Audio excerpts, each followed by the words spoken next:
તો વિદ્યાર્થી મિત્રો, આજે આપણે જોવા જઈશું અનુક્રમણિકા ગુજરાતીનું આખું અનુક્રમણિકા કઈ રીતે યાદ રાખવું તેની આજે હું તમારા માટે 100 ટ્રીક લઈને આવી ગયો છું. અને બીજી વાત કે હું આ વિડીયોમાં જે પણ વર્ડ યુઝ કરવાનો છે તે કાલ્પનિક થવાનો છે, એટલે કે એમાં કોઈ અસલિયત નથી અને ખાલી આ યાદ રાખવાની એક ટ્રીક થવાની છે. તો ચાલો આપણે વગર ટાઈમ વેસ્ટ કરી વિડીયોને સ્ટાર્ટ કરીએ. હા, વિડીયોને સ્ટાર્ટ કરતા પહેલા એક નાનકડી રિક્વેસ્ટ છે કે વિડીયોને લાઈક ના કરી તો વિડીયોને લાઈક કરી દો, ચેનલને સબસ્ક્રાઇબ ના કરી તો ચેનલને સબસ્ક્રાઇબ કરી દો. આ ધારો કે વૈચળ વજન છે, તો વૈચળ વજન એક ભગવાનનું નામ છે. ઓકે, ચલો માની લો ભગવાનનું નામ છે અને ભગવાનનું ભક્ત હંમેશા નરસિંહ મહેતા જ હોય. ચલો બીજું, રેસનો ઘોડો, તો ઘોડાનો માલિક કોણ છે? વર્ષા અડાલજા, સિલવંત સાધુ. હવે સાધુની પત્ની કોણ છે? તો ગંગા સતી. ભૂલી ગયા પછી તો ભૂલક્કડ કોણ છે? તો રઘુવીર ચૌધરી. ઓકે, વારી ઘડી ભૂલી જાય.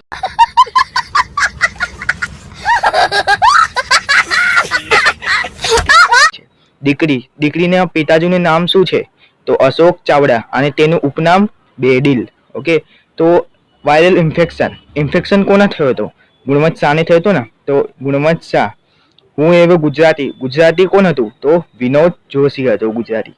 ઓકે, છત્રી લેવા કોણ દુકાનમાં ગયું? તો છત્રી લેવા દુકાનમાં રતિલાલ બોરીસાગર ગયા. માધવનો દીધો છે ક્યાં? એટલે કે માધવને કોને જોયો? તો હરીન્દ્ર દવે જોયો. ડાંગોમાં સૌ પ્રથમ કોણ ગયું છે? તો ડાંગોમાં સૌ પ્રથમ મહેન્દ્રસિંહ પરમાર ગયો છે. ઓકે, પછી ચોપડાને ઇન્દ્રજાળ, તો ચોપડામાં કોણ લેસન કરતું હતું? તો ચોપડામાં શિકારીને ભૂલ ગયા. શિકારીનું નામ શું હતું? કલાપી. અને ચોપડાની ઇન્દ્રજાળ, તો ચોપડામાં કોણ લખતું હતું? લેસન કોણ કરતું હતું? ચંદ્રકાંત પંડ્યા.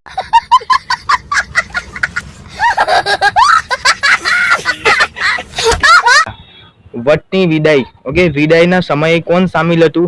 તો જયંત પાઠક. ઓકે, જન્મોત્સવના દિવસે કોનું જન્મ થયું હતું? તો સુરેશ જોશીનું.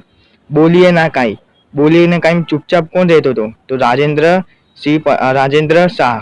ઓકે, પછી આપણે જોઈએ ગતિભંગ. ઓકે, ગતિનો ભંગ મોહનલાલ બા પટેલ. ઓકે, તો મોહનલાલ પટેલ. પછી દિવસો જુદાઈ ના જાય, તો દિવસો જુદાઈ ના જાય એનું ગની દહીવાલા સીધું તમે લખી દેજો. એન્ડ ગની દહીવાલા. ભૂખતી ભૂંડી ભીખ. ચલો, ભીખ કોણ માંગતું હતું? તો પન્નાલાલ પટેલ. એક બપોરે, તો બપોરેમાં કોણ સૂર્ય હતું? તો રાવજી પટેલ સૂર્ય હતો. વિરલ વિભૂતિ આત્મારી અપૂર્વજી. ઓકે, પછી ચાંદલીઓનું તો હજી કંઈ લખ્યું નથી, તો મેં પણ કંઈ બોલીશ નહીં. હિમાલયમાં એક સાહસ. હિમાલયમાં કોણ ચઢાઈ કરી રહ્યું હતું? તો જવાહરલાલ નહેરુ. ઓકે, પછી લઘુ કાવ્ય. તો લઘુ કાવ્ય કેવું હશે? જે બધાથી મોટું હશે ને તે લઘુ કાવ્ય હશે. તો જેમ કે જોઈ શકો છો આ કેટલું મોટું વર્ડ છે. ઓકે, તો એ લઘુ કાવ્ય રહેશે. પછી આપણે જોઈએ ઘોડીની સ્વામી ભક્તિ. ઓકે, લઘુ કાવ્ય હું તમને એક હજી વાર સમજાવી દઉં. જેમાં વધારે લખ્યું હશે એ જ તમારું હશે લઘુ કાવ્ય. ઓકે, તો તમે થોડેક ઇઝીલી લખી શકશો. પછી ઘોડીની સ્વામી ભક્તિ શું આવે? જોરાવરસિંહ. એમાં શું હતું? મેં તમને કીધું હતું ઘોડાનો માલિક કોણ હતું? તો વર્ષા અડાલજા. આમાં શું હતું? ઘોડીની સ્વામી ભક્તિ. તો આમાં ઘોડીનો ભક્ત કોણ છે? તો ઘોડીનો ભક્ત જોરાવરસિંહ જાદવ છે. તો આશા છે કે તમને આ વિડીયો ગમ્યો હશે, અને જો આ વિડીયો ગમ્યો હોય તો વિડીયોને એક લાઈક કરતા, ચેનલ પર નવા આવ્યા હોય તો ચેનલ પર સબસ્ક્રાઇબ કરતા. અને બીજી વાત કે મેં તમને જેટલા પણ વર્ડ કીધા છે એ બધા એટલે કે ખાલી યાદ રાખવાની ટ્રીક છે, તમે બધા સિરિયસલી ના લેતા. ઓકે, તો મેં જેમ કે કીધું હતું દીકરીના પિતાજીનું નામ અશોક ચાવડા છે, પણ અસલિયતમાં એનું નામ નથી. ઓકે, તો આ બધું એક કાલ્પનિક હતું. એન્ડ આઈ હોપ કે તમને મારો વિડીયો ગમ્યો હશે. તો ચાલો મળીશું કંઈક આવા નવા વિડીયો સાથે.